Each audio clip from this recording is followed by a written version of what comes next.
আসসালামু আলাইকুম, আপনাদের সবাইকে স্বাগত জানাচ্ছি আমার এই ভিডিওতে।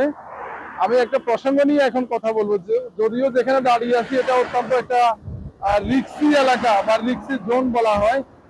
তো আমি আসলে একটা বিষয়ে কথা বলবো, যে চট্টগ্রামের সীতাকুণ্ডের যে জঙ্গল সলিমপুর আছে, জঙ্গল সলিমপুরের বিষয় নিয়ে আমি ক্ষুদ্র গণমাধ্যম কর্মী হিসাবে আমার একটা মনের ভাবনা আমি তুলে ধরার জন্য চাচ্ছি। সেটা হচ্ছে যে জঙ্গল সলিমপুরে গত একদিন বা দুদিন আগে আমরা যেটা গণমাধ্যমে দেখলাম, এবং কি বিভিন্ন ইয়েতে দেখলাম, যে জঙ্গল সলিমপুরে আইন শৃঙ্খলাকারী রক্ষাকারী বাহিনীর যে ক্যাম্পে সশস্ত্র সন্ত্রাসীরা হামলা চালিয়েছে।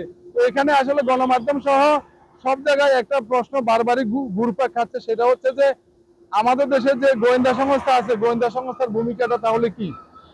যদি গোয়েন্দা সংস্থা ভূমিকা মানে একেবারে লুজ হয়ে থাকে, তাহলে আমাদের দেশে গোয়েন্দা সংস্থার উপরে আমাদের যে নির্ভরতা আছে সেটা অনেকটুকু কমে যাবে। জঙ্গল সলিমপুর এটা বাংলাদেশের বাইরের কোনো ইয়া নয়। আমরা বিভিন্ন গণমাধ্যম বা সবকিছুতে আমরা বারবারই বলতেছি যে দেশের মধ্যে আরেকটা দেশ। এটা কি করে সম্ভব? দেশের মধ্যে আরেকটা দেশ কখনো হতে পারে না।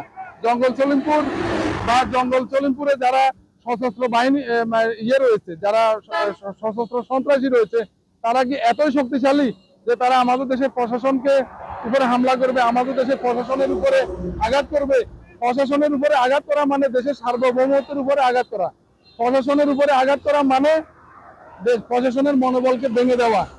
আমি মনে করি যে জঙ্গল সলিমপুরে যৌথ বাহিনীর অভিযান লোক দেখানো না হয়ে অন্তত আরো গুরুতরভাবে হওয়া উচিত। কারণ জঙ্গল সলিমপুরে আঘাতপ্রাপ্ত হয়েছে আমাদের র্যাবের কর্মকর্তারা, আমাদের আইন শৃঙ্খলাকারী রক্ষাকারী বাহিনীর মনোবল ভেঙে দেওয়ার জন্য জঙ্গল সলিমপুরের যে সন্ত্রাসীরা আছে তারা চাচ্ছে।